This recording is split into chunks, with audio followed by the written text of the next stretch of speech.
Alrighty, and we're on. So I'm here at Ethos Performance. We're in Silverwater, and I'm sitting here with Coach Hao. So full name's Haoson Nian, right? Yeah, Haoson Nian. Yeah. Okay. So I reached out to you because you posted something the other day, and it was talking about the difference between grappling and striking athletes in terms of strength and conditioning, right? And I thought, okay, let's sort of lead the conversation with that because that's probably something you're pretty comfortable with, and then we can start talking about life and everything else. So Yeah. So I guess the main reason behind that post was I think I've been at Ethos for maybe say 3 years now, almost 3 years, and over the last few years we've tested quite a lot of combat athletes. We've had obviously our main thing here at Ethos is training fighters and preparing them for fights in the gym here. But we've also done some remote testing at various other gyms around Sydney, just a few. And then I think we've have a database of around say 300 now. So I thought it'd be just a cool idea to just share some of that data around strikers and grapplers. And I guess when I'm analyzing all the data, I found that one of the key differences between striking and grappling athletes was what's called their reactive strength. So reactive strength is basically, let's say you do a jump and then you have to sort of like you land and then you quickly explode up. That's sort of what it's measuring. It's measuring like how quickly they can absorb force and then how quickly they can produce it straight away. So if you think about that in relation to a combat sport, if that might be moving in and out of range kind of thing. That's I guess it's more relative to strikers, or like even as an example of like upper body based stuff, like throwing a punch is like you have to quickly relax and then quickly tense for the point of impact. Tense at the point of impact to actually have a maximum effect on a punch. So I guess what I found is that their reactive strength is a lot higher for strikers than grapplers. And I think that's just part of my thinking behind that was, I guess, a lot of the time, if you look at the nature of what striking athletes are doing just within their normal technical training, a lot of the time they might be doing skipping, first of all, as a part of their warm-up. I guess part of just the sport itself, like if you look at some of the best fighters in the world, they're able to sort of like get in and out really quickly. So that's reactive strength. And I guess because they're doing that a lot of the time in the technical training, when we're assessing them here, it makes sense that those values are going to be higher than, say, a grappling athlete who spends most of the time on the ground, or I guess for grappling athletes as well, it's more like a strength dominant based sport compared to something like boxing or kickboxing. So I suppose when we think about strength, right, there's different kinds of strength too, right? So there's like an isometric, strength in terms of like being able to hold, and then I guess there's dynamic strength in terms of like range of motion and range of motion sort of strength as well, right? Yeah. So I guess one of the tests that we do here at Ethos it's called the isometric mid-thigh pull. So that's our main measure for strength. It basically involves an athlete. So we have force plates. And basically involves an athlete standing on those force plates, and then they do like a maximal pull in a standardized position, and then we look at how much force they can produce into that force plate, and also how quickly they can reach that force as well. So, that's sort of a way for us to, I guess, the way we look at testing our athletes is we have now, like I said before, a large data set of athletes that we can compare to. So let's say you're coming in the gym, you want to do our initial testing. We basically conduct a whole series of tests, and then we've got like averages and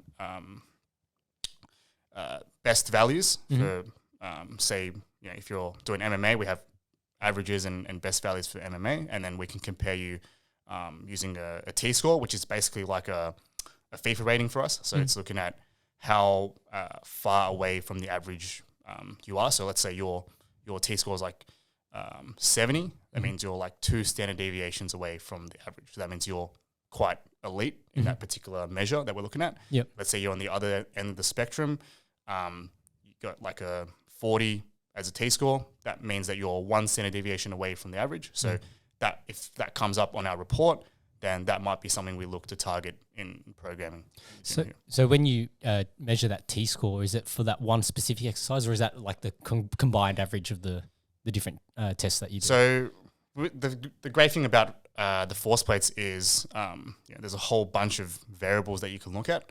Obviously, you're not going to be looking at 150 variables. We just choose the key ones that we look at, and then we compare that score for like a couple of different variables for each of those tests. So, for example, something like a counter movement jump, it's basically like a standing jump.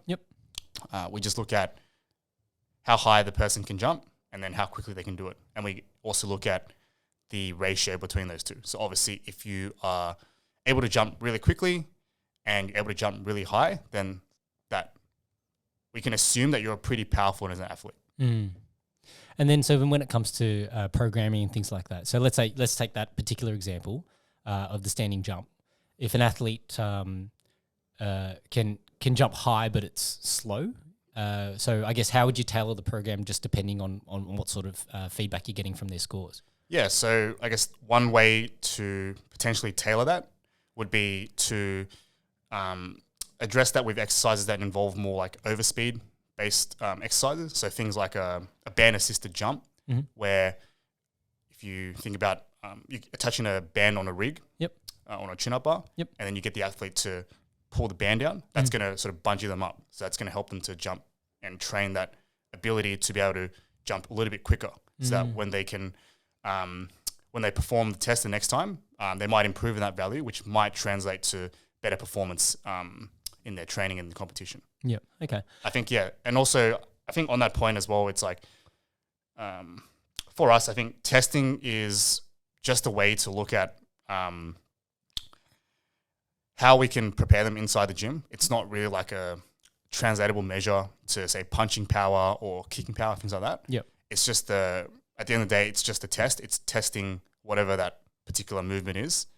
But I guess we're testing the physical qualities that underpin some of the skills that are involved in combat sports. That's sort of the main reason behind our testing. Okay, that makes sense. And this is more from my own curiosity, right? So if we think about like, let's think about strikers for a second, right? So when it comes to throwing a punch, there's a lot of push movement, right? In throwing that punch, because you're sending the punch forward. From that perspective, right, is there benefits to obviously training the counter movement, which is the pull motion, to would that actually lead to an increase in punching power or an increase in strength by focusing on that pull movement as well as the push action? Yeah, so I think the punch itself is a very complex movement. It's like syncing up all, from the ground up basically. So I guess isolating just the push and pull is, for us, I think we have to think about it a little bit more complex in that sense. But at the same time, I think all the time what we do in the gym is still very general. Like you're never going to, I think there's a whole old saying of practicing the skill is going to be the most important thing that's going to translate to performance. But we can still, again, train those physical qualities that can help to improve or potentially improve someone's. Obviously, we didn't have anything at the moment to test punch power. And again, I think I'm sort of on the fence with that. Like I know some organizations test punch power, but for me, it's like, you're going to be testing punch power, but how are you actually using that data? I think a lot of the times people just do it because it looks cool on Instagram. Right? And they're chasing a number. Yeah, they go like Francis Ngannou, hitting some bag as hard as possible, which is pretty cool. Or hitting Steve-O in the nuts or something. But it's like, how are they actually using that information?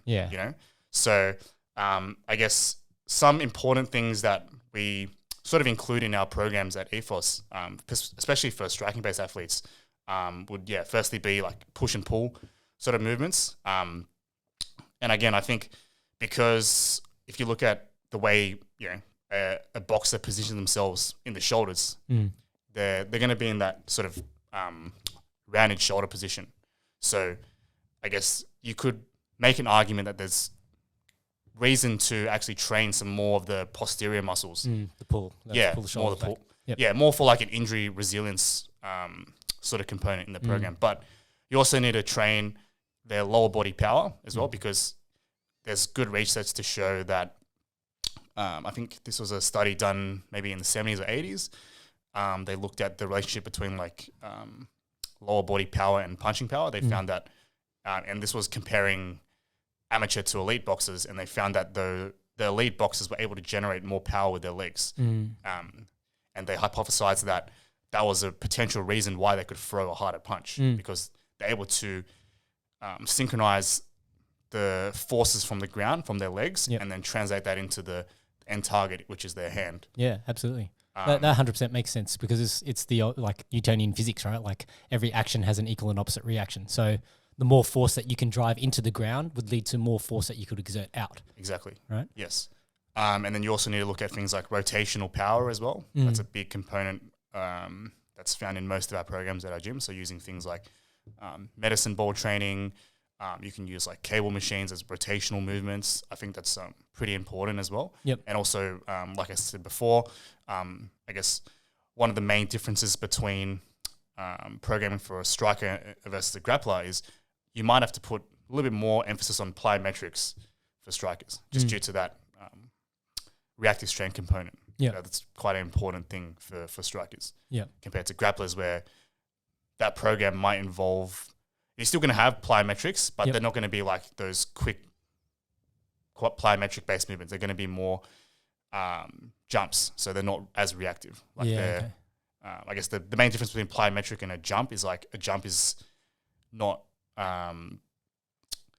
it doesn't involve like quicker contacts. So you could do like a jump with a dumbbell, and that's not going to involve as fast of a contact versus something like a pogo jump, where that's more of a plyometric based move, or like a continuous hurdle jump, where they have to perform the jump and they have to land back on the ground and then immediately jump back up. Yeah. So, that's sort of how to differentiate that. Okay. Type of training. Cool. All right. Well, let's pull it all back. We can get back into nerdy, exercise stuff later on. But I sort of want to give people a bit of an idea about, how you got into all this. So, were you born in Australia or? Yeah, I was born in Australia. Yeah. And so then your parents were originally from China or where? Yeah, they're from China. Yeah. Yep. They're from a place called Zhengzhou, which is southeast of China. Yep. Yeah. Yeah. So so Zhengzhou is in a province called Fujian. That's actually where my ancestry is from as well. So my father actually grew up in Singapore. My mum was in Malaysia, but my ancestry is from that area as well. So, and so, for you, what are some of your earliest memories of growing up? Earliest memories of growing up. So I grew up in Revesby, which is like, southwest Sydney. I think my earliest memory growing up was probably my grandparents. They actually came over for a little bit to look after me because, my parents, when I was young, they were just, they had their own fast food restaurant. Okay. Not fast food, sorry, like Chinese takeaway restaurant. Sorry. Chinese takeaway restaurant.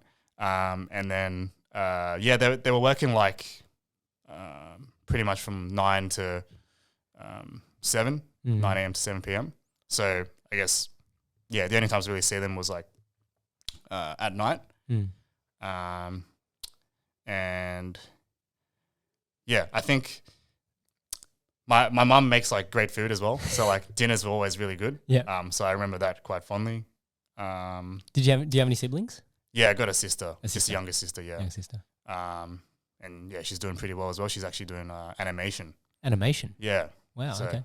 Like 3D animation or like cartoon 2D so style? I think there was like I can't remember the show, but there was a show that she did featured on Netflix as well. So she was part of that production crew. So she's always been like I think me and my sister were completely different, opposite people. Like she's more like the art. She's always been very good with like the arts and design aspect, whereas me, I'm just like, I like sports and doing crazy things. So from that perspective, right? So if you're always into sports, like how did that go with your parents? Because I know most Asian parents are like, you got to study, you got to do this, you got to do that. Yeah. So I'd say like from when I was in primary school, I think my parents were like just against it because they wanted me to get into like OC and like selective school. So like, my childhood was pretty boring, to be honest. Like it was just studying and going home and doing more study. Yep. But I think I eventually convinced them that sport would be good, because then when I was in high school, that's where I really got into soccer. Like I always played sports. Yep. And I think I had that natural athletic ability. but I just never actually got into actual sport, like Yeah. competitively. Yeah. But I would be super competitive, like in the playground and stuff like that. Yeah. And then, when I got to high school, everyone there was like massive soccer fans. So then I always enjoyed playing soccer as well, but then I really wanted to play because like, I think I didn't make the school team. So I was like pretty cut up. It was like, little year 7 house and like just cut up that I didn't make the year 7 soccer team. And I'm like, next year I've got to make it. So I like trained my ass off. And then the following year, I got into just playing local club. And then from there, I did pretty well in my first season. I scored like 20 goals by playing as a centre back. So that was like pretty crazy. Like that's as a defender. Position. Yeah. But I think like looking back at it now, like I think, when I was in like year 7 and 8, it was like my, I think my maturity, like as in my physical maturity was like a lot greater than other people. So like I was able to like, I was like a lot more physically dominant and like faster than most other kids. Yep. So that's why I could like do that. And then. So were you bigger than the other kids? Or? Yeah, I was like super. I don't think I've grown much since like when I was in year 7. Yeah. Oh wow! So you just grew early. I just grew super early. Yeah. You peaked really early. Pretty much. Yeah. Yeah. And then from there, I think I played reps the following year for Hurstville Minotaurs, and then unfortunately I did my ACL that year. And I think when I look at it now, it's like I think it's because I went from basically training 2 times a week to like training 3 to 4 times a week at a much higher intensity within 1 year. Yeah. And at the time, I actually wasn't doing any strength and conditioning as well. Like I was just a kid. I had no idea, how to train properly or how to train effectively. And I didn't do any of that. So when I look at it now, like, and when I see facilities like Ethos, it's like, if you're a young kid, in any sport, like it's a no-brainer to come to a facility or a strength and conditioning facility because I think it's definitely not just for the training aspect, but I think just even things like scheduling, looking after your body, recovery, all that stuff's like super important. Yeah. So that's all things that I didn't really understand as a kid. Yeah. And I don't think any kid would understand that. Yeah. So I think having that guidance with a actual strength conditioning coach would like significantly progress your career and ultimately, give you the best chance of actually succeeding in whatever sport you're doing. Yeah. I think that's and definitely like even for parents, right? I think that if the parents have kids who play competitive sport, it's probably a good thing to think about and consider for them because when I was a kid, it was like it was almost like you just do whatever. You don't really think about it. Like I remember in school in like the PE classes when they'd make you do like a little bit of stretching or something. It's like, what do you need this for? And then it's like, oh, you got to do a cool down. What's a cool down? Why do you bother? But when you're young, you probably don't feel it as much. Yeah. And then as you get older, that's when you actually realize that, oh, okay, if I don't actually warm up, I could actually seriously injure myself. Exactly. Right. Yeah. And these are the things that you just take for granted as a kid because when you're in school, it's like, okay, you're sitting in class, the lunch bell rings, you run outside, you go and play soccer. Like you don't stretch, you don't warm up, you don't do any of that. You just go straight into playing the game. Yeah. And there's probably a point where you can get away with that because I think kids being active, when I look at my own kids, they're moving all the time, right? And I was like that when I was a kid as well. And now it's like as you get older, it's like you get a little bit more accustomed to sitting down, and you don't really think about like when I watch them move. They're doing so many different kinds of movement just in terms of even just like running up and down the hallway and then doing silly things like spinning on the spot and all these sorts of things that actually like probably keeps them relatively warm. And obviously because they're still growing, everything's so supple and, they bend rather than break. Yeah. Right. But as you get older, you become a little bit more brittle. And so, we don't have that repetitive movement throughout the day. Most people at work, they're sitting at a desk, right? And then they sit at a desk for 2 hours, and then they might have something like some morning tea or whatever, walk to the lunchroom. That's all they do. Yeah. And then they come back to their desk. They work for another couple of hours. Then they have lunch, and they don't do anything at lunch. They don't go for a walk. They don't do anything active. And then, after that, they finish work and they come home. And then if they go and do something active, like they might go out and go to the gym or something like that.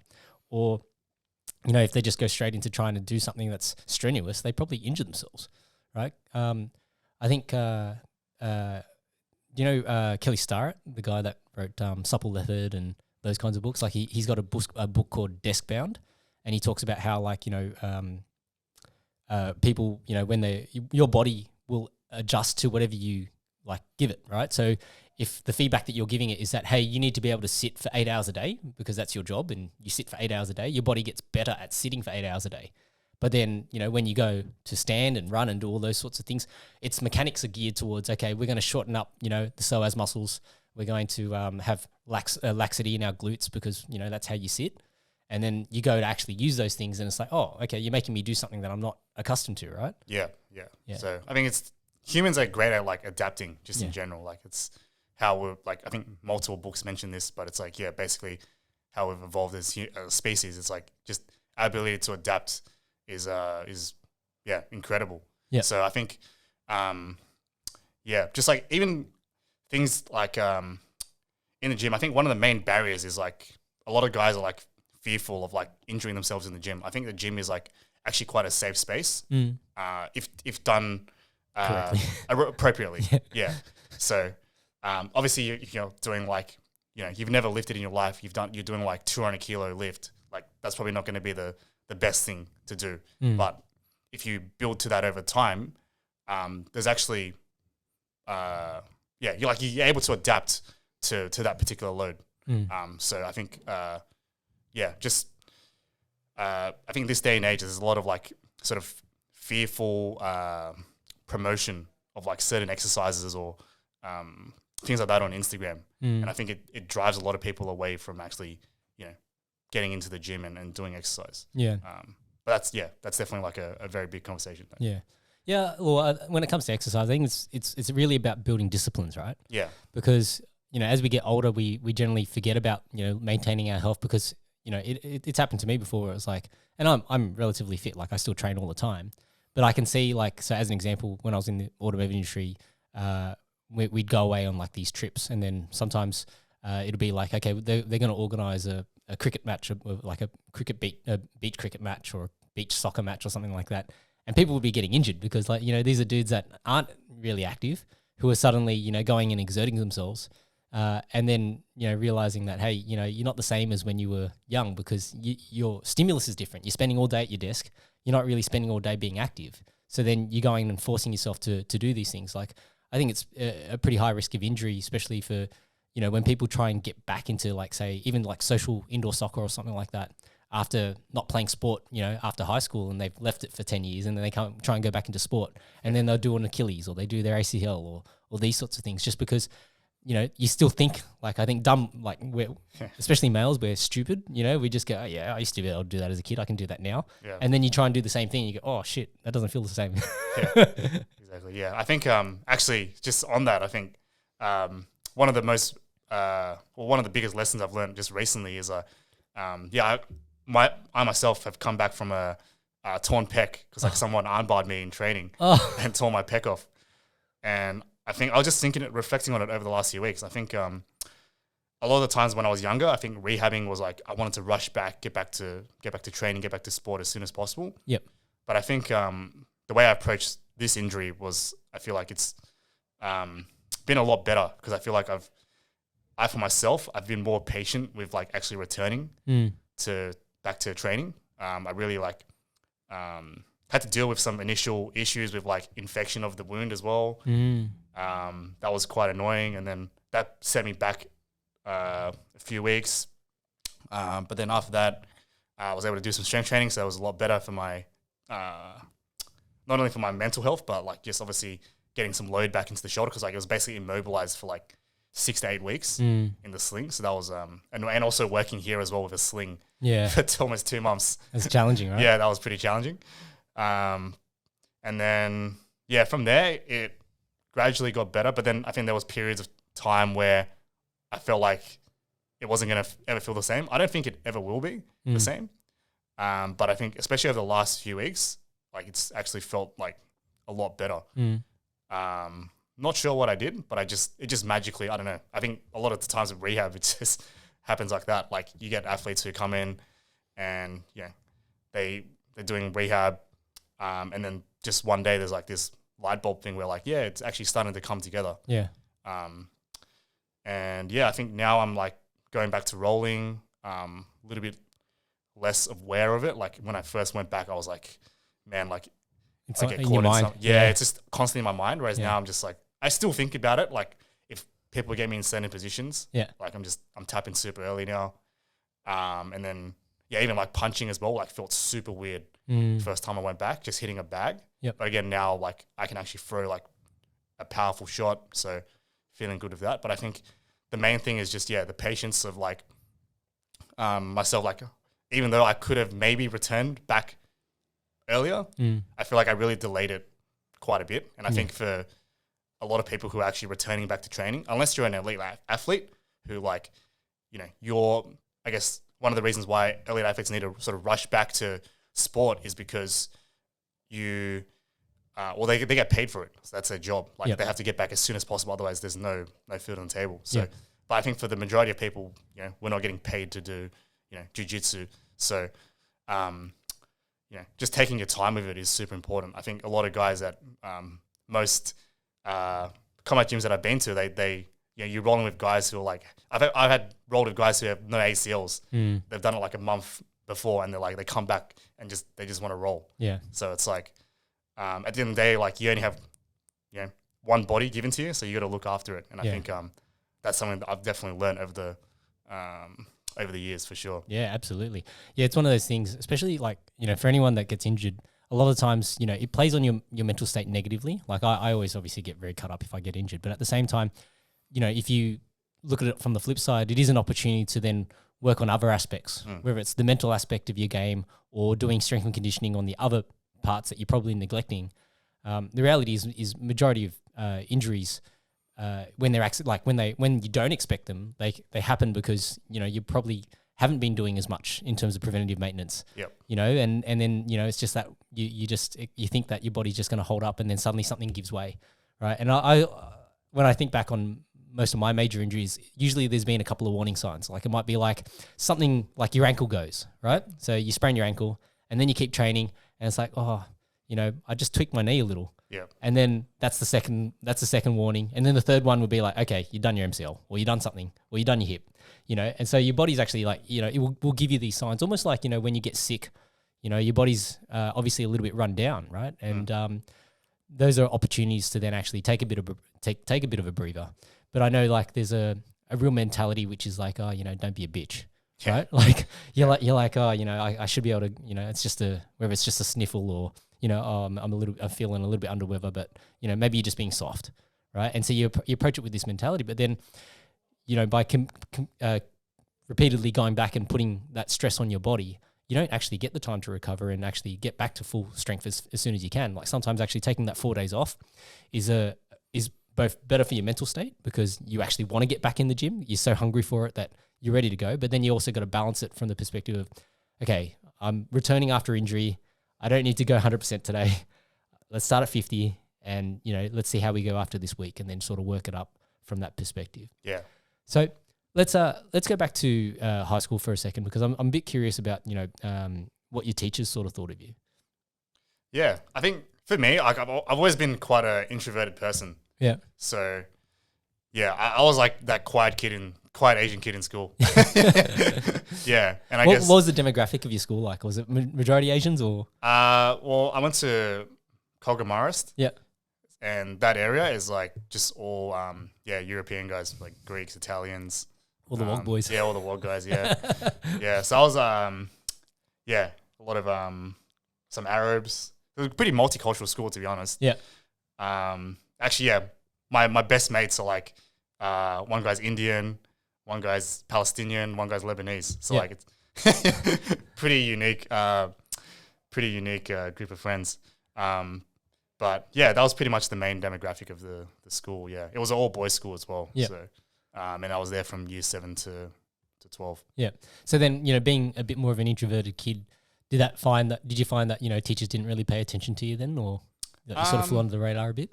I don't think they didn't pay attention to me. I think they just sort of like, they knew I was like a smart kid, but then they probably wondered like why this kid never spoke. That was probably, yeah. I think that's, when I think about it now, that's probably what I think of, how my teachers felt about me. Okay. Yeah. So then when you got towards the end of high school, like, did you have any idea what you wanted to do when you finished?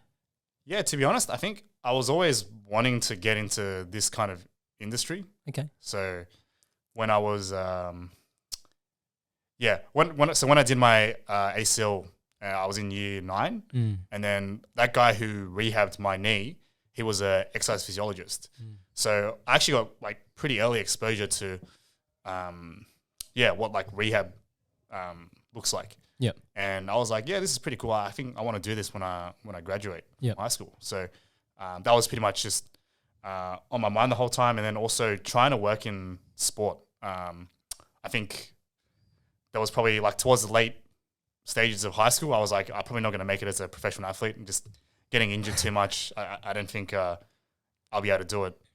Because my when I was a kid, my goal was like, become a professional football player. And obviously like the injuries just never eventuated. Even though like I trained like really hard for it, and I think I had the work ethic, but it was just like the injuries like really held me back. So that was one reason why I actually went into strength conditioning, was to like sort of help athletes who might be in similar situations to myself and try to enhance their performance, and also give them the time that they need to be able to maximize their training. Just being sort of a performance geek myself. Like I was pretty interested in, like, especially towards late stages of high school as well, pretty interested in how to get stronger, how to get faster, all that kind of stuff. And then that's how I got into that once I got into uni. Yeah. Yeah, I actually wonder when it comes to, injuries, whether some people just have like a genetic disposition to certain injuries. Yeah. I wonder about that, but I know that sometimes it could actually just be, in their actual movement pattern, whether it's their gait, how they walk, might actually lead to like, knee injuries because, they've got a specific way that they walk. I got a friend who's, really into league, and he coaches, a lot of the junior sides and things like that. And, we went out to watch a couple of the reps games and things like that. And, he's out there looking for talent. And then, he goes, oh, look at that kid. And, he'd point out a few kids, and I'd be like, oh, like I can see straight away he's got his knees bandaged with physio tape, but look at the way that he runs, like his knees are actually, he runs bow-legged. And that's why he's probably generating a lot of those injuries. And he's like, oh shit, I never even thought about that. Right. Because then I was like, oh, from a longevity perspective, like, yeah, the kid's got talent, but if his knees are wrecked and he's 14, how's he going to have a career? Right. So, it's, I find that to be a really interesting thing that, when it comes to movement, a lot of people probably take that for granted. You just sort of like, you learn how to walk as a baby, and you learn how to run and do all these movements, but you don't really take any time to work out, okay, does this movement, or if you're getting injuries, then it's like, okay, perhaps the way that I'm moving is actually wrong. Like perhaps the way that, and it sounds so stupid, right? How can you walk wrong? But if you are walking bow-legged, there's obviously a physical deficiency there that's causing you to do that, whether it's genetic, like in terms of the length of your bone structure or something like that, or the length of your muscles. But, a lot of those things can be corrected, right? Yeah, well, I think my personal opinion on that is, like, I feel like there's actually elite athletes out there who actually move really weird. Like, I think there was one post the other day that I saw on Instagram. It was like this sprinter who had just broken like a 200-meter record in the college in US. But he has like the weirdest running style. Like when you look at him run, he's like, how did this guy break a record? But I think the guy that captioned the post, he was like, I think bring that back to my point from previous. It was like, I think humans are able to adapt really well. Like this guy, he's able to, even though he runs really weirdly, he's able to perform at still a really high level, and he makes it work. And if you look at even things like MMA, like some of the best guys in the world have the weirdest styles. Like it doesn't look very conventional. So I think there's something to be said about weird movement patterns. Like I don't think it's the be all and end all behind injuries. I think injuries is such a complex thing. Like, and it's really, I think one of the things that a lot of people mistake it for is like, just like if they move incorrectly, or if they do something wrong or whatever, it's like that's the reason why that injury occurred. But it's like there's so many factors to injury that it's like really hard to actually pinpoint that moving incorrectly was like the catalyst soul. for it. Yeah, the catalyst for it. Yeah. You know, even like things like lifting something with a rounded back. It's like, I think as society we're like taught you got to lift stuff with like a super straight back, but you know, if you're actually able to, you know, progress to or handle a load with a rounded back, like it's not necessarily like an unsafe thing to do. You know, like if you've never lifted 200 kilos with a rounded back, yeah, you might blow out your back. But if you're lifting like, you know, sometimes people like just for a pen, like they try and brace and lift with a straight back. It's like, man, you're just lifting a pen. Like just lift it up, like pick it up. You know what I mean? So I think, that's sort of my thinking behind, movement. I think everyone has a unique style of movement. And I think over the years, like coaching so many different athletes, I think you're never going to see the same squat, for example. Like everyone's going to squat differently, but it doesn't necessarily mean that they're doing the squat wrong. It's just their style. Obviously, there's things to look for to enhance and that, you know, performance in the squat, for example. That's where sort of like something like a bandwidth is important. Like if they're within a certain bandwidth of like the correct technique, then they're doing okay. But everyone's going to have unique squat based on their limb length, mobility, all that kind of stuff. Yeah. So that's sort of where I sit when it comes to unusual movements, I guess. Yeah, fair enough. Yeah. Okay. So then when you got into university, like I guess how did you find the teaching first of all? You know, did it really, I guess, did it translate between what you're doing now in the real world versus what you were being taught? I'm always curious about that. And then I'm also curious about, you know, what you think were some of the biggest takeaways from what you had learnt there.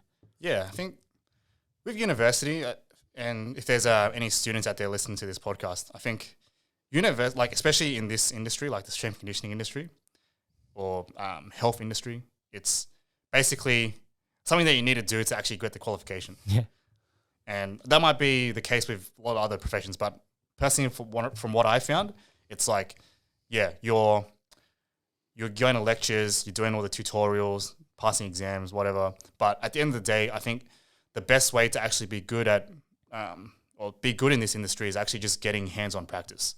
Like, I would highly encourage people who want to become, exercise physiologists, strength and conditioning coaches. When you're doing your university degree, go and do like a PT course. Like, go get your cert for actually get yourself in front of someone, coach that person, coach basic movements, because I think that's super important. And I think a lot of the time, especially when I was in uni, it was like, if you wanted to work in sport, for example, you want to get to sport straight away. But I think a lot of the time, because this industry is so competitive, there's so many graduates coming out of university, and there's very limited jobs when it comes to strength and conditioning. When you think about it, like if you want to work in NRL, right? There's only 17 teams now, but if you want to work as a sports scientist, there's only one sports scientist. So there's 17 jobs in the NRL. So, and then you think about how many graduates are graduating from a sports science degree or like a exercise physiology degree, right? So I think, my number one piece of advice is to just go out and actually get some sort of internship, actually get yourself in the door and, just try and learn on the job. You're going to make a lot of mistakes along the way, but I think especially if you want to work with elite level athletes, I think those mistakes are needed when you work with some of the lower level people or like general pop people, because then when you get to those elite level guys, you're not going to make the same kind of mistakes that you might have done when you were younger. Yeah. So that'd be my sort of number one piece of advice for those young people out there who are trying to make a name for themselves in working as a strength and conditioning coach or a sports scientist. Yeah. I think that's a fairly common thing, guys will want to, say as an example, try and amass this massive social media following, when they're still quite junior into it, because they're thinking that that's how they foster a great career, but they're like, if you look at a lot of the high performance guys, so Tony Ayub, who used to be the high performance manager at the Bulldogs, he's come on the podcast before, but he's a physiotherapist. He spent so many years putting all these things together that the uni degree just gives you a piece of paper in essence. Yeah. Right. And I had a really great teacher when I was in high school. His name was David O'Brien, Mr. O'Brien, we used to call him. He was our engineering studies teacher. He used to also teach like woodworking and metalwork and all that sort of stuff. But I remember, when we were doing our engineering studies, he said, you know, like, guys, when you go to university, what do you think you learn at university, right? And everybody would say, yeah, you know, depending on what you're studying, but, you know, you theoretically, if you're going to study engineering, you're going to learn how to do engineering. And he goes, well, you're all wrong, because at the end of the day, all that going to university is going to teach you is how to learn, because when you, and that should be your goal from university, is being able to understand, okay, I've been given, you know, I've done all these subjects and I've been given all these different types of learning, but at the same time, you need to understand how to filter information for yourself and get new information for yourself. And I think especially in this sort of space where, like when we think about strength science or strength conditioning and those sorts of things, there's been so many developments over the last, say, even just 10 years, 5 years, right? That, you know, whether it's through new techniques or new machinery that becomes available, or even like, I guess, and we'll get into the data science point of it, but like, you know, we're getting more data now because we can actually we've got ways to measure it, versus, you know, 20 years ago it would be like, okay, these are the exercises that you do, right? And like, I guess the analogy I could sort of put was like, in the 80s and 90s, like the Eastern Bloc countries like Russia and all that had really great success at the Olympics because of their supposed training methodologies, right? Now, some people might say it's you know, they're on the gear or whatever, like it's not all natural, but there's merits to how they program their strength conditioning for their athletes, right? And there's all these competing philosophies that I think a lot of people, and especially like humans, right? We want to gravitate to like this. We think that this is like a silver bullet, right? That if I go and do this one thing, that's going to make me the best at X, Y, Z, and that's the only thing that I need to do. And, you know, we saw that with martial arts, you know, before the UFC came along, it was like, oh, you know, this is the best style. No, this is the best style. And then we put them all together head to head, and then we realized, actually, you know what, the best style is going to be a combination of these styles. And that's how mixed martial arts was born, right? And it's the same thing, you know, when it comes to diets. You know, people go, oh, yeah, no, it's got to be keto, or it's got to be the Atkins diet, or you got to be vegan, or you got to do carnivore. And like, we espouse all these different ideologies where there is no one silver bullet. There are different approaches, and different approaches work for different people. But there's no, it's funny that, you know, everybody will try and gravitate towards these things. Yeah. You know, that's why there's all these get rich quick scams, because people want to gravitate towards this silver bullet. Oh, yeah, I'm going to pay my $1,000 and I'm going to learn how to get rich quick. And then you just got scammed out of $1,000, right? So it's the same thing, you know, when I think about it, it's like there's in almost any industry, there's a lot of that. And I think, you know, the key there is being open and receptive to new data and new information. And actually, you know, that's kind of where the science part of it comes in, right? Because science is really all about trial and error. You know, you can hypothesize, but then you got to test. And then after you test, you check your results, and then you come to a conclusion, and then you go, okay, maybe it didn't work like that. And then you redefine your hypothesis and you start again, right? So when you were doing the uni course, did you go out and start working in the industry, or is that when you did your Cert 4 as well? Or yeah, so I got Cert 3 and 4. That way I could be qualified to do some kind of coaching if I wanted to do it, which I ended up doing. I worked at a PT studio in Kogarah. That definitely helped a lot with my coaching and programming and things like that. Yep. Sorry, just pull that up. Oh, sorry. Yeah, that's better. Okay. And I also, when I was a couple of years ago, I almost had like 4 or 5 jobs just at once. Yeah. Like internships. Yeah. Internships and jobs. Yeah. Because I was working at Rebel, had an internship at like Cronulla Sharks, Newington. I helped out a basketball team in Sutherland. I was doing all these things, just traveling around Sydney, just wanting to get my experience up, and then just trying to get a job in sport. Yeah. So yeah, it was pretty full on for those years, because I wasn't really getting paid much. Yep. Because all those internships were unpaid, and it would just be working at Rebel to try and make pocket money, right? Yeah, Rebel was just a flexible job that I could do around uni. Yeah. And then eventually got rid of that because then I got some more hours of the PT work. Yeah. But yeah, my ultimate goal was like, I think once I realized like I was getting these internships, I was like, yeah, maybe I can actually, start working with athletes. Like there might be a possibility if I keep it up. Yep. So then, eventually like, I did an internship. That at the conclusion of the Cronulla Sharks internship, for example, I did get a paid role as an academy sports scientist. Unfortunately, I was actually really looking forward to that season, but then the COVID happened. So then, I guess I sort of was made redundant there, because like they invited me back for the following year, but like it wasn't going to be the same pay for the amount of work that I was doing. So I just said it probably wasn't worth it, and I'm looking to, actually trying to make a living out of this this job, which is again what led me here, which was me advertising an internship. So I'm like, yeah, I'll do it. I'll apply for it and see if I get it.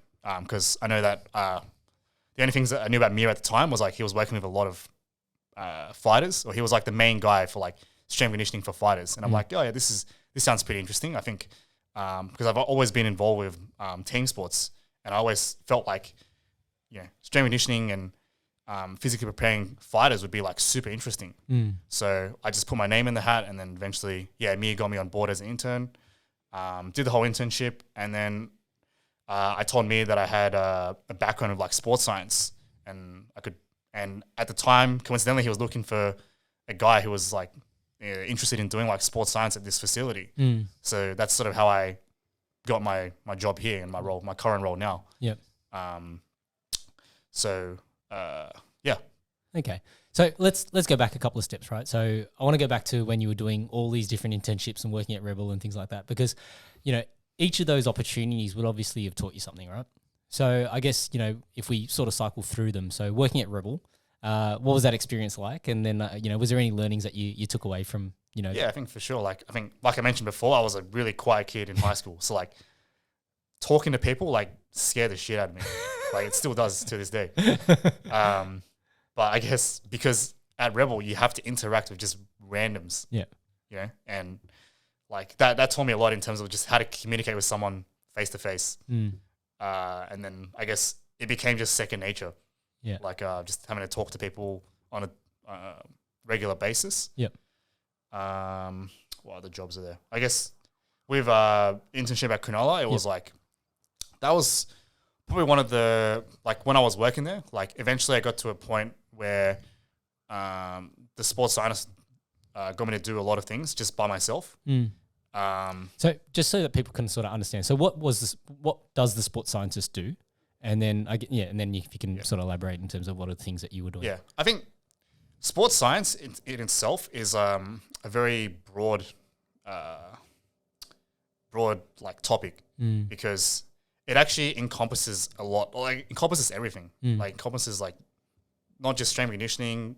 You're probably going to touch on nutrition, recovery, data, testing. There's a lot of things that you can actually throw into the sports science bucket.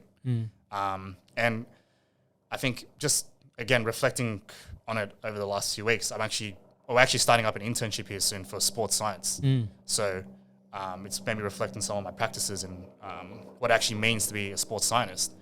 And I guess for me, it's like a sports scientist is going to be different in every single environment. Like, for example, at Cronulla Sharks, it's going to be more related to things like GPS data, load management, having a lot of different sort of stakeholders coming together to actually use that data. It's still going to be the same case here at Ethos, but I guess the technology that we're going to be using is completely different to what they might use at a professional NRL team.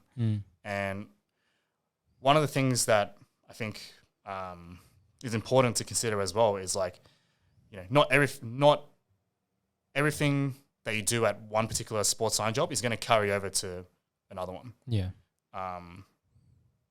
Some of the practices here now that I do at the moment, I never did when I was at Cronulla. So I guess the most important thing is like having to have a good understanding of like the context that you're in and whether or not, specific technology or research is going to work within that particular environment. That's probably what I'd say. Yeah. Okay. So then what were some of the things that the sports scientist then had you doing during your internship? Yeah. So the main things that I was responsible for was like doing all the GPS data collection for the NRL team. So that involved, setting up all the equipment, preparing all the GPS vests, having to code the training session. So you'd have to like split up the training session into every single drill that they were going to be doing on that day, specific plays that were in that particular drill. So it's like you have to be pretty switched on to be able to do it. Yeah. And also you have to monitor like people that are in rehab, people that are finishing training session early. And then at the end of that, you collect the data. You got to download all that data. Then within about an hour, you got to produce a GPS report for the whole squad. Yep. And then hand that out to strength and conditioning coach, physio, the coach. That was a primary role there. Also, like recording all the physical screening data, and then they made me go to reserve grade games because in season, like the guys that didn't make it to the game day squad, they'd have to go to reserve grade. Yep. But obviously they need someone to track that game data as well. So that was the intern's responsibility to go to those games, which was pretty cool. Yeah. Because I was doing work with Newtown Jets, which is a pretty big team in the reserve grade. Like they have probably a massive fan base for like a reserve grade game or reserve grade team. So that was pretty cool. That year we ended up winning the premiership as well. So that was pretty cool. Like winning the New South Wales Cup and then also the I can't remember what it's called, but it's like the winner of the New South Wales Cup versus the Queensland Cup. Yep. And got to go to like ANZ Stadium on grand final day. So that was pretty cool. And yeah, that was that was pretty much the main responsibilities in a nutshell. Yeah. It's interesting, GPS data it's I think it's only been maybe 5-10 years since that sort of came into effect, where they can put like a GPS tracker in people's jerseys or whatever, and the AFL's big on this as well, and see, how many Ks are these guys running per game, and looking at, movement and different plays and play structure and all this sort of stuff. Because, when you think about these things, like when you look at data is an output, right? So whatever's happened has already happened, but you've got this data that you can now analyze to then go and try and produce new inputs to try and change, the output. And it's for the longest time for me, like I actually didn't get it. It didn't really click for me. And I'm speaking about this from an automotive context, right? Because if you think about it, in the automotive industry, if you're in sales, like guys think about, okay, how many sales have I done, right? But sales is actually an output, right? It's like the GPS data. And going and asking a sales guy, how many sales have you had this week or how many sales have you done today is a really fast way to put somebody in a very negative headspace, right? Yeah. Because they go, fuck, I haven't sold a car, or, I haven't sold a car this week, and they're down in the dumps feeling like, oh, there's something wrong. There has to be something wrong with me. I haven't sold X, Y, and Z. Because, you're basically asking them a question about output. It's already happened, right? You haven't really focused them on what they can actually physically control. Whereas, if you think about what you can physically control as a salesperson, it's like, okay, how many phone calls did you make today? Right? How many people have you followed up? How many new people have you met? How many test drives have you done? How many appointments have you set? Like these are the kinds of inputs that you can actually control, right? So when it comes to data, I always find that to be a very interesting sort of conundrum that most people find themselves in, is that, people get really caught up in terms of the output. How many Ks did you run in this game? Whereas you're not really thinking about the inputs, which would be, okay, how are you setting this up? Or, what is your capability like? What's your VO2 max? What's your capability to operate at this percentage, for how long? How long can you sustain that? Did they put much emphasis in terms of like tracking sleep data and all that sort of stuff for their athletes? Yeah, so they implemented I think towards the end of my internship, they started to implement like a sleep tracking. Yep. I think they used are you familiar with the Aura rings? Yeah, I've got one. So they actually got like a whole bunch of those for the whole squad, and they wanted to do some. I'm not too sure what they did eventually with that. Yep. But I know that they were tracking sleep using that. Yeah. They got like almost like 30 to 40 Aura rings, and they synced it up as a whole squad. Yeah. I've had my Aura ring for maybe 5 years or so, and it's been great from that perspective, because I think, having some actual data behind, what impacts your sleep. You get told all these things when you're young, right? Don't eat too close to dinner time, eat too close to bedtime, and alcohol's bad for your sleep, and all these sorts of things are, can negatively impact your sleep, caffeine, all these sorts of things. But then when you actually have to check your data in the morning, and then you look at it and you go, oh shit, that wasn't very good sleep. And then you really start to it really influences your decision making process. Yeah. Whereas I think, like when you're a kid and your parents tell you, hey, go to bed, you just sort of like, yeah, whatever, right? And then, but when you've got the objective data to go and say, okay, last night I ate, at midnight and I went to bed at 1 a.m. and my sleep was shit. Like, duh, right? Like it's common sense. But having that data behind it actually helps you to try and make more, informed decisions, right? For sure. Yeah. Yeah. I think at the end of the day, like all these devices are really good for sure. But I think it's important also not to get too caught up in it as well. Like you don't want to have 10 different things just tracking because that's just going to be like data overload. Yeah. It's just going to be like key things that you want to look at, just one or two simple things that you look at and then make a decision of. Yeah. And you don't want it to, you don't want them to negatively impact your mental space, right? Yeah, so exactly. as an example, if you're a fighter and then you go and have a shit night's sleep before fight day and then you're looking at your readiness score and you're going, oh, I'm in the 60s, I'm going to have a shit fight tonight. Like that's not really beneficial to your mental state for heading into that fight. So I think, you got to take these things with use them for what they are. And then likewise, just how, a lot of the times you go to training and you're under recovered, you can go into a fight and most people walk into a fight with some form of existing injury, et cetera. Right. So, it's important to use them for what they are. So what about with the basketball side? So you mentioned you were doing an internship helping a basketball team as well. Yeah. So I was lucky enough to get invited to just help out this basketball team for strength and conditioning. So that was, I think the main thing that I learned from that was just how to, it's actually like possible to still do like some kind of strength conditioning with limited resources because the only things we really had were like hurdles, some medicine balls, some like hex ring things. Hex ring? Like they were like, they're just like hexagonal rings that you can like jump into. Oh, okay. Yeah. They're more used as like a target, right? And I think some resistance bands. That was about it. Yeah. And we did like a season-long strength conditioning program. Obviously, ideally, you probably want to have like well-resourced equipment, but I guess most teams might not have that. Yeah. So I guess that was a big eye-opener that like, it's still possible to enhance athletic development even with just very limited resources. And that was a fun year as well. Again, working in basketball, had no real background in playing basketball. It was just a completely different environment. And I think that's one thing that I've always loved about or challenged myself to do in this industry is like if I want to work with athletes, it's like just going in and doing it with like different sports and like trying to use what I've learned from previous experiences and then apply it into another context. I think that's the fun part about this industry for sure. Yeah. Okay. So then what about in terms of like nutrition and recovery? Like, do you get involved much in that side of things or? Not really, to be honest. Yep. I can give like, I think it's out of my scope.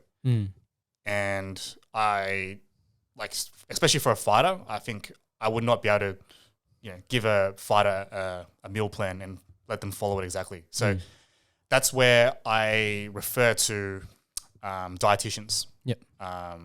Like people like, are you familiar with Christoph? Yeah. Yeah. So I usually refer to him and then also the fight dietitian guys I refer out to. Yep. And shout out to those boys. Christoph is actually, we were meant to do a podcast a while back, but then, yeah, that's right. I think the week that we were booked in, I went down with the boys to Hex with Percy and Baz for their amateur title fight. So we'll catch up at some point with Christoph. I'm sorry. Yeah, he's definitely, he'd be a good guy to have in this podcast for sure. Yeah. But yeah, he's done a great job with most of the guys that I've referred out to. Actually had a pretty good case the other week. There was a guy that I'm working with online. His coach wanted him to take a fight in 6 weeks in Eternal. And he had been injured over the last few months, so put on quite a bit of weight. Yep. But he had to lose 13 kilos in 6 weeks. Yep. And then had a discussion at our usual weekly meeting about it. I'm like, I have this guy who's wanting to take this. He doesn't want to take this fight, but he has to lose this much amount of weight. Is it safe to do it? Yeah. And then I think we came to a conclusion that like maybe reach out to Christoph and get him to give his advice on it. Like, do the numbers. Yeah, do the numbers and actually see if it's possible to make this weight. Yeah. And yeah, I think it was a overall, it was a good outcome because Christoph advised against it, and then now he's rescheduling his fight. Yeah. So I think that's an example of like, how a multidisciplinary communication can be so effective. Because it's not it's not in my scope to tell this fighter that he can't make the weight, but Christoph can, because Christoph he's done countless weight cuts with fighters, so he knows like whether or not it's safe and whether or not it's actually doable. So and again, that's protecting the safety of the fighter as well. Like probably saved a few years from his life doing that, because that was going to be a very tough, very tough weight cut. Yeah. And it was also not like a important fight like for him. Like it was just another fight. Yeah. So as long as it was a title fight or UFC fight. Yeah. So I think those are all good considerations to consider. And I think there's still going to be people who are going to be pushing the boundaries of the weight cut, but again, you got to take into account the context as well. Yeah. Well, I think it's all about and oftentimes a lot of guys don't think about their longevity in the sport.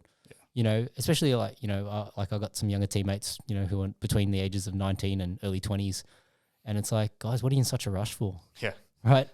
Like, and yes, you got a limited window, but at 19, you still got probably 10 to 15 years, and so you don't want to be hitting your peak, in the next 2, and then be on the decline because you haven't really paid attention to your health, or you've taken too many hits to the head, or you're all scarred up and get cut repeatedly just because you never let yourself heal properly.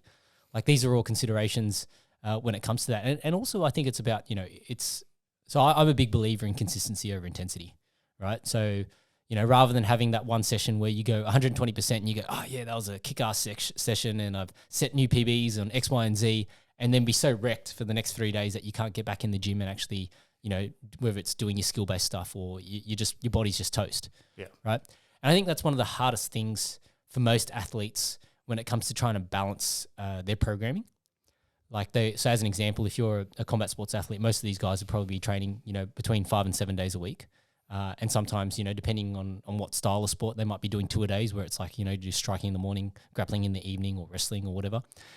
And then trying to fit in, strength and conditioning and all of these sorts of things. I guess, do you guys get involved much in that side of things, or do you sort of just leave that to each individual to sort of work out? Yeah, absolutely. Like, just on that point before about whether I get involved with recovery, I do get involved with recovery. That's within my scope, but nutrition is, I guess, not within mine. Okay. But yeah, definitely like recovery and like scheduling is like super important. Yep. And yeah, one of the first things we do for anyone that walks through our doors is address the scheduling, because at the end of the day, like, the programming is probably the last thing you do as a strength and conditioning coach. Like, the first thing that most people need to get right is their scheduling. Like, over the last few years, I've seen some crazy schedules. Like, fighters, they love training, man. Like, they're probably, like, out of all the athletes I've worked with, like, I reckon fighters are definitely like the hardest workers.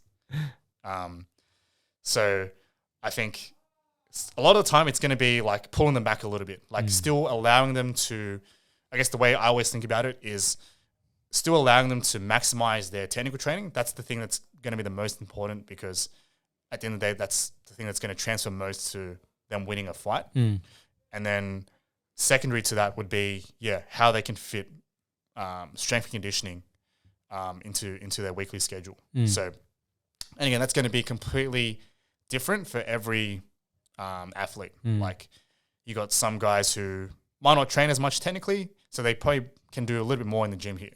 You got guys who I'm working with, like Cam Rouston, who's at CKB at the moment, and he is not able to do much strength conditioning. Like, he still does it, but it's like their schedule is just so full on that if we do strength conditioning in camp, it's going to completely fry him. So it's going to be different for every person, but it's still doable for pretty much most fighters. Yeah. Like, and I think it's just a thing that can promote that longevity in the sport, keep them fresh, keep them primed and ready for competition. That's going to be the key focus of most of the strength conditioning programs. Yeah. So then, you mentioned online programs before. So how does that sort of work? Is like, is it sort of like, do you do consult in the same way, but then you probably can't get the same sort of data from the testing, because if you're doing it online, right, you're missing that element of them coming in here to do the testing and things like that, right? Yes, obviously we can't get the same data that we do as an in-gym test, but we still have a testing battery that we can give for an online athlete. So again, that's going to be testing similar sort of things, but just not as in depth. Like it'd be like a jump height. You might get them to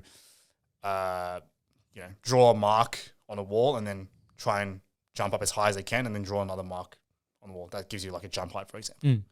Or like if you want to assess their symmetry, like limb symmetry, for example, if they're coming back from an injury, you might test like a linear hop, measure the distance of that, or single leg squat for X amount of reps, max reps. If you want to test groin strength, you might do like a Copenhagen exercise. Get them to hold that. If they can hold for 30 seconds, means that their groin strength is okay. Yeah. Or like a push-up test, things like that, where just simple tests that someone can administer with no or minimal equipment. Yeah.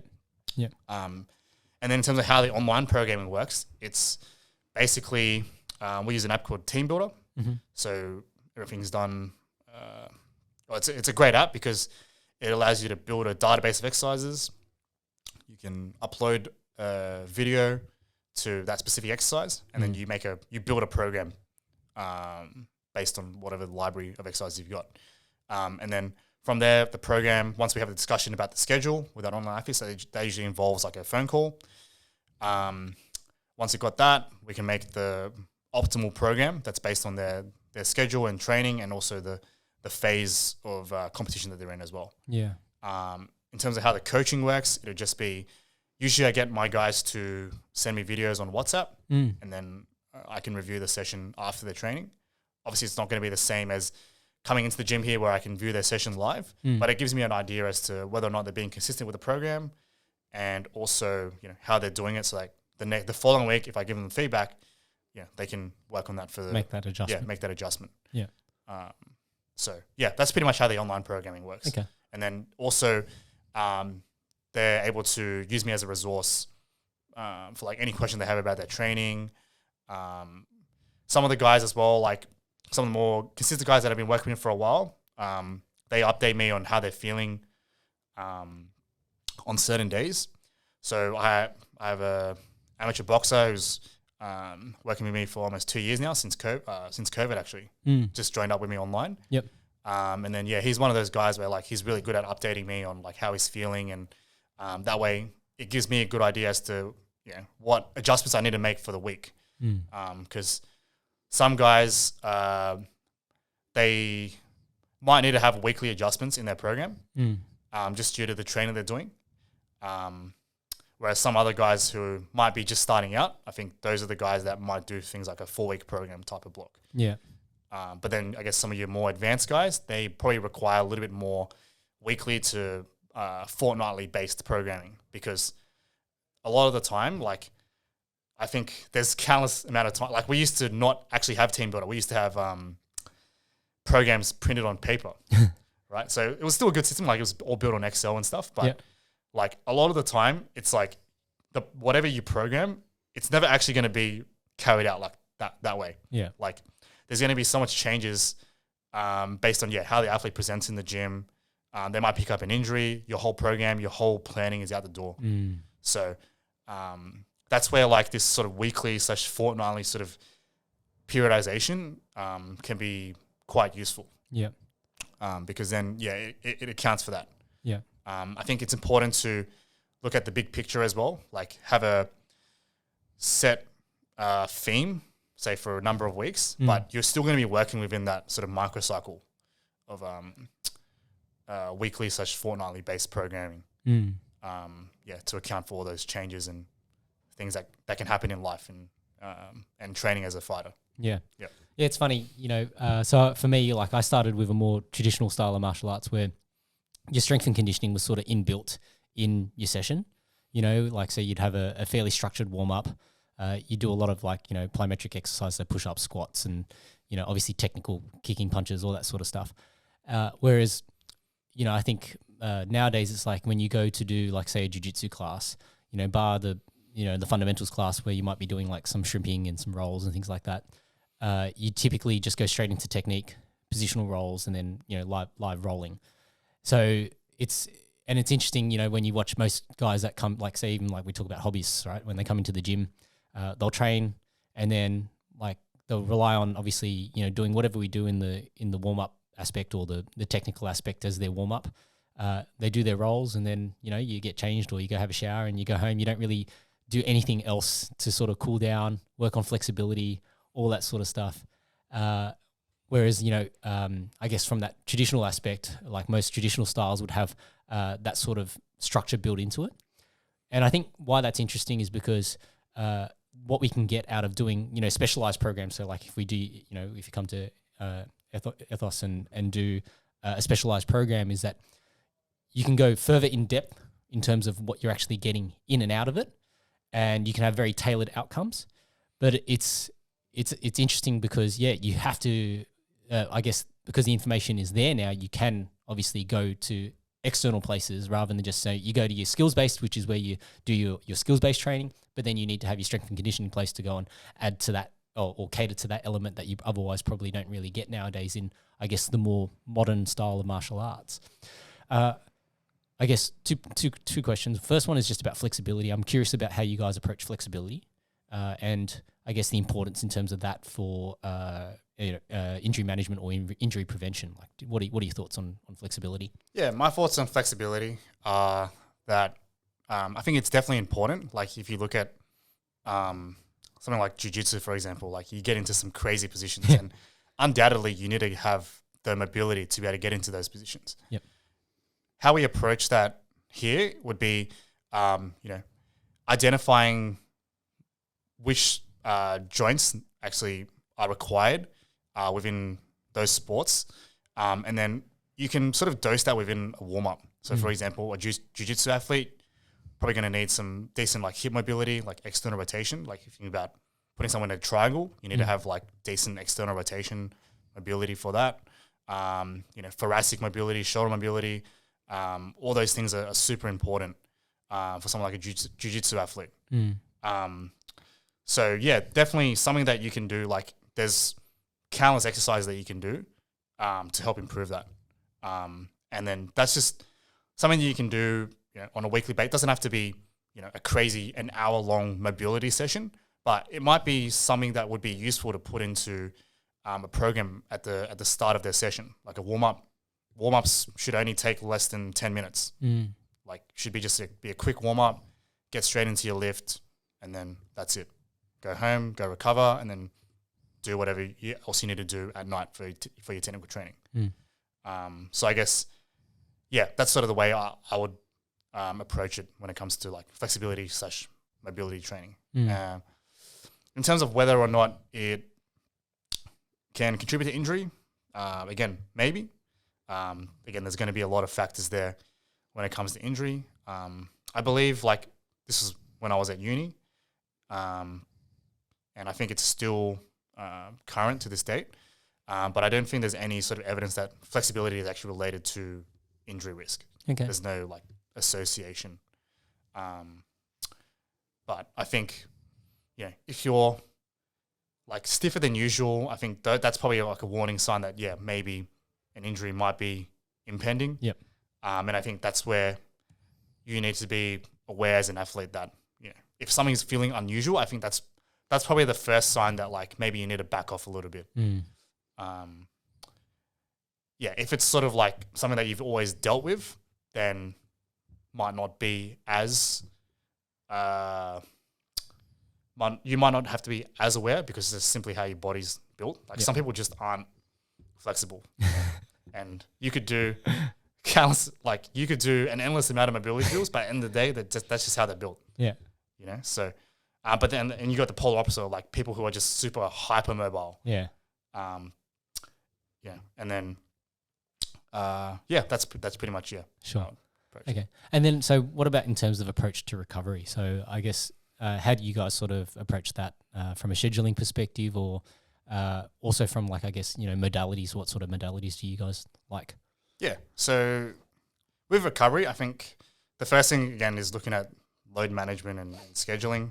Ideally, one of the things you want to have is just a day off in the week. I usually recommend that to most of the guys that I work with. Yeah.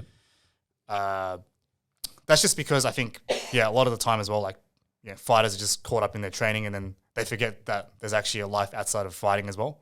So I think just having that recovery time just psychologically and mentally is important, not just physically. In terms of modalities, again, I would firstly prioritize sleep and nutrition as like the foundation. So if you're not getting those two things right, it doesn't matter what other things you're doing. It's not going to really make much of a difference. Like unfortunately, the most, I think going back to your point about the silver bullet, it's like people are always looking for like the silver bullet for recovery as well, Whereas like I think sleep and nutrition, that's not a silver bullet. It's like something that you need that requires discipline. That's a fundamental. So having that sort of organized and making sure you're well fueled for training, making sure you're recovering the right ways, using sleep and nutrition, that's going to be the foundation. Then from there, you can use your other auxiliary recovery methods like ice baths, foam rolling, saunas, things like that, where like, those are things that are going to be useful and they've shown to be useful, but at the end of the day, it might not make as much of a difference compared to nutrition and sleep. It's funny. Like there's in the corporate world, there's always this adage of act in the capacity that you want to be, accountable in. So if you want to be a manager, act like a manager, act with that responsibility or carry yourself with that same level of integrity, right? And so, there's a lot of these amateur athletes who want to be professional athletes, but they're not professional in terms of how they approach sleep and nutrition, right? And so I think that's a really good fundamental for almost everybody to sort of focus on, is that a lot of the times, when people have a bad day, it's not because that particular day is bad. It's probably that they actually, missed the whole setup, because the setup actually happens the night before. If you get a bad night's sleep, that's going to impact your performance the next day. It can impact your mood. It can impact so many different things. And I think, just to touch on nutrition, I sort of think, there's so many different ways that you can approach it. But like I like to just have that disciplined mindset of just, you just want to tick the boxes to make it easy. So, like if you got a protein goal, you got these sorts of things, just get them out of the way. I know like there's you can get really into the weeds about, when you should be taking vitamins and all this sort of stuff. It's like, for most people, it's like, it's too difficult. Okay. Right? You just want to keep it simple, right? And the easiest way to keep it simple is like, okay. And I like that's actually one of the things I don't know if you ever read Tim Ferriss's book, The 4-Hour Body, but one of the things I liked about the 4-Hour Body, it's like, okay, what's the 20% of things that you can do to give you 80% of the result? The Pareto principle, and it was like things like, okay, getting your protein intake, just make it a non-negotiable. Get your 30 grams of protein within 30 minutes of waking up, and Tim was really good in that sense because he did all these experiments on himself. And granted, it's probably, for his body type, but there's probably a lot of crossover to many other people's different body types, right? I guess, when it comes to your own training, right? So how do you approach that for you personally? Like, how do you approach your own training? Yeah, my own training at the moment, like in terms of the gym, right now, I'm just playing around with different exercises that I might use for my athletes. And also rehabbing my pec. In terms of my... sorry, just on that. So when you tore your pec, was it did the armbar get fully extended, or was it just when the grip broke? It was actually my shoulder that gave way before my grip. That's what caused the pec tear. Oh wow! So the guy that I was rolling with was like super strong, and then I think like at that point I was gonna give it to him. And then I think he just yanked on it like hard, and then that's unfortunately it was just a freak accident. Back to how I train. So I think right now I used to, like last year, I trained quite a bit. And I think I got into that mindset of like just training too much without realizing. But I think, since the injury, I've like been more smart with how I train. Definitely just training based on how I feel. Like if I'm not feeling right, I'm just going to give it a miss. Because at the end of the day, I'm not a professional athlete. And I don't need to be going like as hard as some of the other guys at my gym that are training for fights and things like that. But how I structure it would be just having like one day where it's higher load day. So for example, yesterday I would do some technical sessions in the morning, and then I just do sparring at night. Mm-hmm. That's my big day on a Tuesday. I'll have today, I just do one class in the morning just to recover from that day. Then I'll go tomorrow. I might do a lighter day as well because I've got a big day at work. Mm-hmm. Friday, I don't do anything technical wise, but I'll do a lift in the gym. Mm-hmm. Saturday, I just do rolling for an hour. And then my lifts would be try and fit in one on Monday. Try and fit in one on Tuesday as well. So I try to lift like 3 times a week. Yeah. And I think that's probably quite a bit for like an average fighter. Yep. I don't think fighters need too much strength conditioning. Yep. Like it's just something that you just dose in because you want, again, most of the time to be focused on skill-based, on skill-based training. So for most of the guys that we have here, they're going to be doing 2 times a week strength training. I think that's plenty for a fighter. Maybe an hour to an hour and a half in the gym, and then a conditioning session as well. Yeah. I think I think fighting is like one of the sports where like conditioning is just very important. Like there's nothing scarier than like running out of gas. Running out of gas in a fight. Yeah. Or like someone's trying to take your head off. Yeah. So I think conditioning is super important. But again, you got to do it in the right way to ensure that they're not going to be conflicting what you're doing with what they're doing in the skills training. And I think one thing that I forgot to mention before, I think it's the fact that we try to focus as well on communicating with the skills coaches here at Ethos. So again, one of the things that we do as the onboarding process is we'll go and reach out to the coaches. We'll talk about what they think they need, the fighter needs physically. And again, it creates that relationship between the coach and us. And I think it also helps the fighter because the fighter knows that we're going to be all on the same page. Like the head coach, the S&C coach, the dietitian, they're all working together. Yeah. It's like an actual team. Yep. I think that's super important, especially when working with fighters. Yeah, no, absolutely. Have you ever had any dramas where perhaps and you don't have to name any names, but I'm just curious whether any like coaches were a bit, don't really want you guys to get involved and things like that? Not from the fighting sort of side of things, but I think when I was working at a soccer team, there was like clash between myself and the director. Yeah. That was definitely a big learning curve for me because I think it goes to show that like, I think the mistake that I made there was like, I wanted to implement what I wanted to do and it went against what he wanted.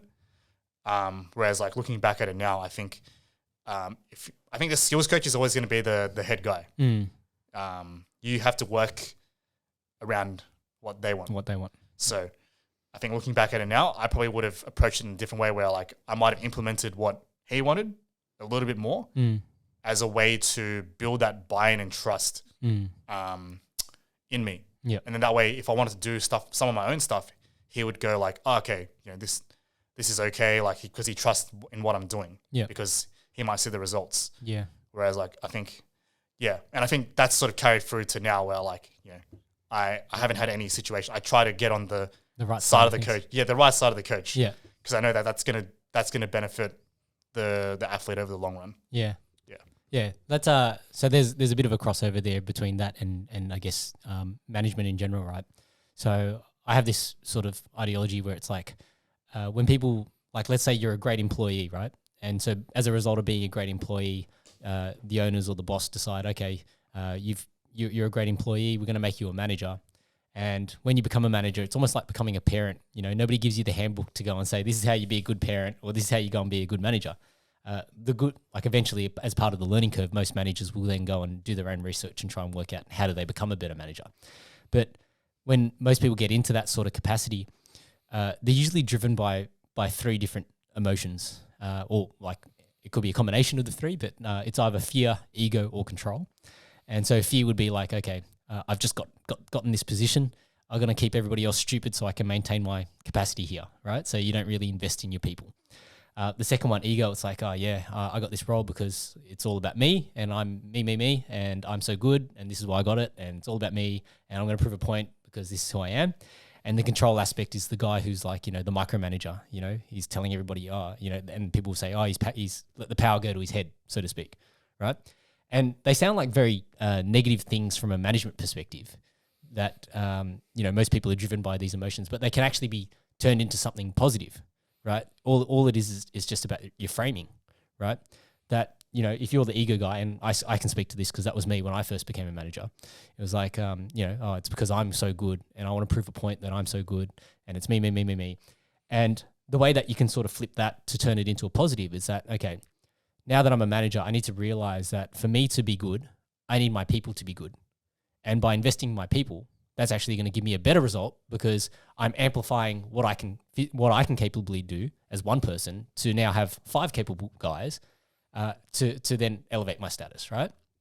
So a lot of that is in terms of framing. So, just hearing you talk about that little bit of a clash when you first got into that capacity, it was like, you've reflected on it and realized that, hey, okay, I probably wanted to take a bit too much control. Yep. And, I wanted to prove a point that I know what I'm doing and I'm this and that. And then that was a bit of a clash. And then you realized, okay, I need to build my trust, with this head coach first of all. And I need to slowly build up this mutual connection that, hey, we actually both want the same outcomes. Because the reality is, even, when you were clashing with that guy, you still want the same outcomes, right? You both want the team to be successful. You just got competing ideologies in terms of how you want to get there. And then, so from, like, I found that, that sort of just came to my mind when you were talking about that.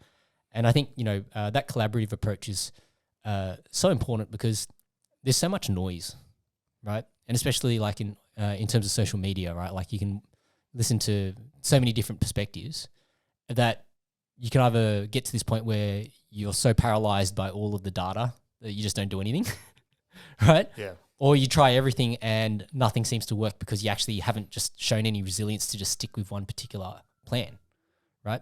Have you sort of come across any of that in terms of athletes where it's like, they're a bit all over the place or, they're finding it difficult to sort of hone in on the things that they should be focused on? I wouldn't say I've necessarily come across that. I think all the time it's just like a micro change. Like most guys are doing the right things, but it's like sometimes, people can be caught up in the wrong things, or like people can be like their training schedule, for example. Like, some guys just don't have the knowledge of like this is a good way to train. Like they just want to go hard day, the whole time. Yeah. But I think it's just having that conversation with the athlete and being like, how do you feel? Like, how do you recover from these sessions? Like, are you feeling smashed all the time? And I think once you sort of ask some of those questions, they sort of reflect on their own training and go, oh yeah, maybe I'm feeling pretty fatigued, but I'm just pushing myself along. And then you probe, is there a better way that you think we could do this? Like, do you feel like, having a lower day in between after sparring, for example, the next day is going to be good? Or do you feel like, are you willing to try this? And then I think once they try it, that's when they sort of have that light bulb moment where they go like, oh yeah, actually this is actually a lot better for my training. Like I'm performing better in training. And it's allowing me to become a better athlete. Yeah, I think that's important because, you can lead the horse to water, you can't make it drink, right? Yeah. And so when people realize that, oh, okay, there is something here that I need to adjust or whatever, that's the best way to affect change, right? You can tell them as much as you like that this is what you should be doing or you shouldn't be doing. And if it doesn't resonate, they just won't listen. Yeah. But I think, when it comes to, and that's an interesting thing about when people will actually come to a place, the fact that you're paying money to get a result will generally lead to, you've already got a bit of buy-in there, right? So, the fact that, if you're going to put the money in and the investment into actually doing something, you've got more buy-in to actually go and say, okay, I need to follow, I need to listen, I need to learn, and I need to see how this actually pans out for me, right? I'm a little bit curious about cardio. So I guess in terms of cardio, what do you guys sort of focus on? Do you guys measure VO2 max, or what do you sort of look at when you? Yeah, that's a great question. I think with the cardio side of things at the moment, we're using what's called a Moxie monitor. So it's just those devices down there. I don't think people can see, but it's basically a device that measures the percentage of oxygen that's in your blood. So the test that we're using at the moment, it measures, it's a pretty hard test. It's like 3 to 4 maximal efforts on a bike. Yep. 20-second efforts followed by 100-second recovery. 100-second recovery. Yeah. Okay. So it's looking at how well that person can utilize or deliver oxygen. Because one thing that's interesting about these devices is that I think traditionally people thought that when you're doing a maximal for sprint, it's purely like anaerobic. There's like no usage of oxygen. But you find that what's interesting about this is like you get some of the most powerful guys on the bike, and like their oxygen consumption just drops so quickly. Like so what is measured is called muscle oxygen saturation. So it's looking at that's just basically how much oxygen is attached to the hemoglobin, the blood cell. And then once they complete the sprint, they might start at like 80% oxygen saturation, and it goes down to like 10%. So that means they've used 70% of oxygen that's available in that leg, right? So that means that athlete is like able to utilize oxygen very quickly within that short space of time. And then we can also look at the recovery. So once they complete that sprint, how long does it take for them to recover back to their baseline muscle oxygen saturation? So if that person started at 80%, how long does it take to get back there? Or does it get back there? If it doesn't, then it might mean that they have issue with recovery. We also look at heart rate data. So how quickly does that heart rate drop back down? From there, once we get that information, then we look at, so at the moment we classify athletes into 3 categories. So we've got our utilization limited athlete. So that means that person is not able to go or not able to utilize oxygen very quickly. So if they start at 80%, they do the 20-second sprint, they might only get to 70%. They've only used 10%. So this person is limited in their ability to be able to utilize oxygen. Wow, okay. Then you might have someone that's a delivery limited athlete. So because that person, that example that I referred to before was like 80% to 10%. So obviously because they're able to utilize oxygen very quickly, the delivery is going to be the limiting factor, because that's why that's dropping so quickly. It's because they're using more than what's actually being delivered to the legs. And then you also got a respiratory limited athlete. So that's an athlete who you can identify this when they're recovering. So it means that once that 20-second effort is completed, you can see that the muscle oxygen saturation like just stays low for like extended period of time. And that might be due to a limitation in respiratory, because that can only happen if there's like some kind of vasoconstriction happening. So that's like the tightening of the blood vessels. So it's restricting the blood flow to that particular area, which is why that muscle is not receiving the oxygen. Would that be like an asthmatic? Would have that sort like an asthmatic, or like just someone who has ineffective like breathing mechanics. So you see some guys, they're like huffing and puffing. They don't have the ability to be able to sort of breathe down into their diaphragm and actually fill up the lungs with air. So you could actually correct that through an adjustment to breathing. Yeah, so that's something that you can work on that. So you might work on things like nasal breathing, box breathing, things like that, where that promotes like that ability to be able to intake as much oxygen as possible into the lungs. So I think that's a unique thing. I don't think anyone else is doing this at the moment for fighters. Yeah. But that's sort of the stage where we're at in terms of cardio training. Yep. So the next step would be like the type of training that fighter might use. Yep. So for example, the utilization limited athlete, that's going to be an athlete who might not be as strong or powerful. So an analogy I like to use is like using categories of cars. So this is like a Tesla. Okay. Right, like the not very powerful, but can last quite a bit, like a guy with a good gas tank, basically. Yeah. So then you're going to be working on more explosive efforts for cardio. So sprint interval training is going to be something that you might use. Yep. It's like a maximal effort, recover. Then you've got the delivery limited athletes. So their limitation is, delivery limited athletes. They're going to be focusing on the longer sort of endurance-based work, because they're really powerful, but they're not going to be able to they gas up very quickly. Yeah. So you're going to be doing more like your zone 2 training, long interval work, things like that. That's going to promote that over delivery. And then you've got respiratory limited athletes. So an interval that I've been using at the moment, or type of interval, is called a hard start interval. So it's basically putting a bit of a spin on just traditional interval training, where you might do like 20 seconds on, 20 seconds off, but within that 20 seconds, you just do it at the same speed.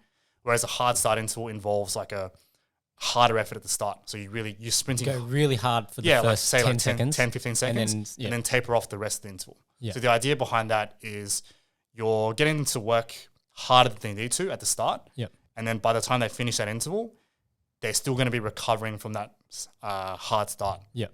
Which means that they're going to be working their respiratory system a lot harder. Yeah. And maximizing their time at VO2. Yeah. Yeah, that's really interesting. That's a great very scientific approach to it, right? Yeah. I haven't really heard of many other people, doing that style of, categorizing the athlete first of all through having that ability to test, the oxygen saturation, etc. So I think that's a fantastic way to approach it. Yeah, I think it just gives the program a little bit more individualization compared to traditional cardio programs where it's just going to be like that sort of cookie cutter, one size fits all. You run this amount, or like sprint, run this amount, or you just do random Tabatas and random conditioning sessions that don't really have a specific target to what the athlete actually needs. Whereas I feel like this approach is good because again, it's using data to inform a training program. Yeah, like it's not just data for the sake of collecting data. I think something like VO2 max. You can see that. I think there's research that shows that it's not really like associated with performance at all, especially for fighting. Like it's not a endurance sport. It sort of is, but it's not like just a. Well, you've got moments of explosiveness and then moments of and depending on I guess your skill level as well, like whether you can control the clock and how you manage distance and all those sorts of things. So but it's not like a sustained effort like a marathon, for example. So that's where like a VO2 max might be more of a limiting measurement compared to something like oxygen utilization, where it's more appropriate for most non-endurance athletes. I'm a bit curious, and I guess it's probably still early days in terms of that sort of data for you guys, but have you seen any sort of difference? Like, is there any trends between MMA-based athletes versus boxers, or any like I guess do you see that certain styles of sport lead them to different categories, or it's really individual? I think it's really individual. Like the cardio stuff for me is like it's just super individual. Yeah.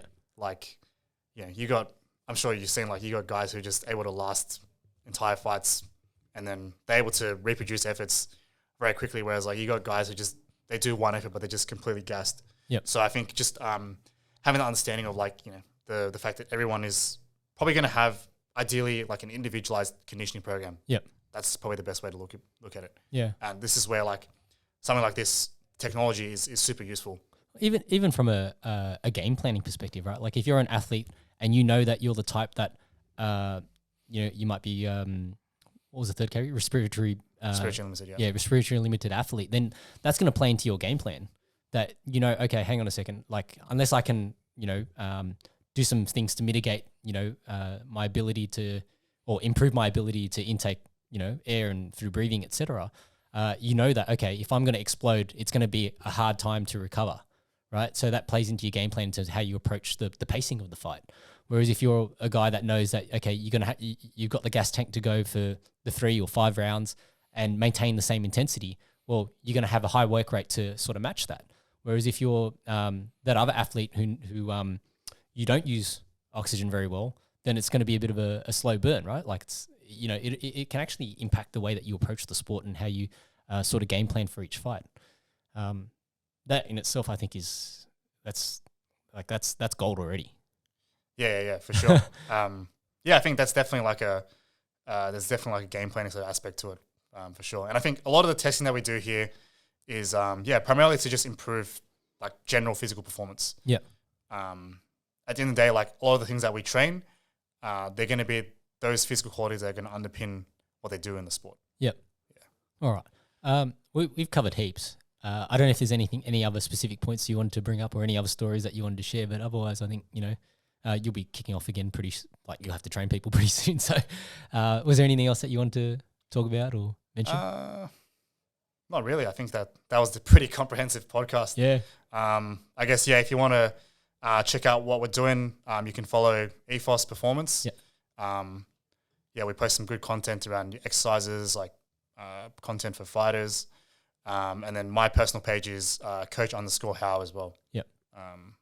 Trying to be, I'm not a big social media guy, but I'm trying to be consistent with it over the last few months. So yeah, like consistency is everything, right? And I think, like and over time, it's just one of those things that just sort of snowballs, right? And I think a lot of the times it's funny because, I'll have people say to me, you, Johnny, and this and that. It's weird for me because, I don't really think about it, right? But then I'll go to an event and people come up and say hello and things like that.